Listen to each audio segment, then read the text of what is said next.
So I entered a $1,000 poster competition where I had to make a poster about harbor life. This is how it went. The poster had to picture the sea life in the harbor to give the visitors a view on the life that is going on down below. I started trying to sketch out some ideas. I made a lot of different concepts. What I wanted to show was some of the biology, plant, fish, mussels, etc. I wanted it to be as accurate as possible to the real world. The mooring pole was supposed to imitate the harbor aspect of the poster, as well as the sailboat that I added later on. I ended up choosing this one. I took the ideas over to Photoshop where I started testing the concepts with finding pictures that could be used in the final poster and trying to place them where it should be. And yeah, it looks alright. But now for the real one. To start with, I found a picture of the sky where I quickly removed the parts that I didn't need. The same goes for the ocean. Here I used the pen tool instead of the select sky tool, since there was a nice curvy wave and it felt best. I then began making the mooring pole. I found these pictures and this 3D model and just started blending them together using blend modes, and masks and warp tool. You'll soon realize that this is the same pole as the one that I popped in quickly to get an idea of my poster, and that's because I couldn't find the original picture that I'd used before.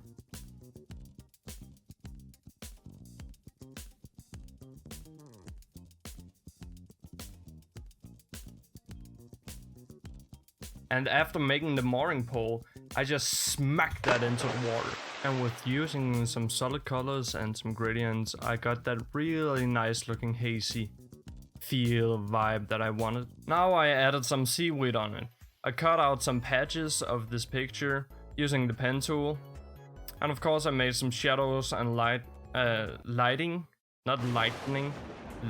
using exposure layer. And just like that.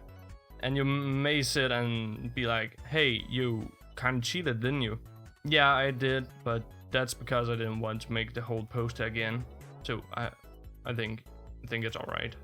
I also thought it would fit if there was a fish in the water.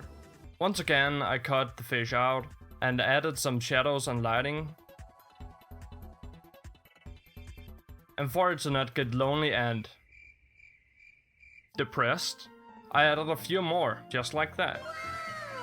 Using opacity, I put them kind of like in the background of the poster, which again made this depth of field. No, that's not what I call. That's camera tech.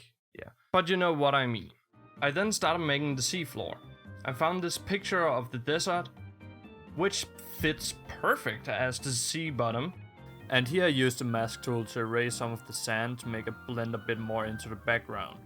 And here I have some 3D models of rocks, which I just smacked on the bottom of the ocean. I added some seaweed and mussels, and guess what? Some shadows again.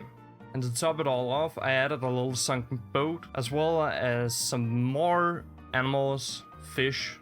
You can see there's a flounder, whatever it's called, and there's an eel. I also added some starfish, and finally I made the waterline actually look good, as well as putting a little ship up here with a blur to it, so it's like in the background. And other than that, now it's time to camera raw filter. Camera raw filter is probably one of the best things in Photoshop, not gonna lie, because you always look at your work and think, wow, this looks ass. Then you fiddle a little around and apparently it's magic. Like, this is legit magic. And there we go. This poster was really fun to make. Sadly, I did not win the competition. It was some local painter or whatever, it doesn't really matter. And for those who are interested, it took me around a week or so to make the poster and finding the material, which is pictures for those who don't know, and just in general come up with the idea. But other than that, look at my new chair, cool. And I'll thank you guys for watching this video. I totally didn't forget to make this ending before. And I'll see you guys in the next video. Bye!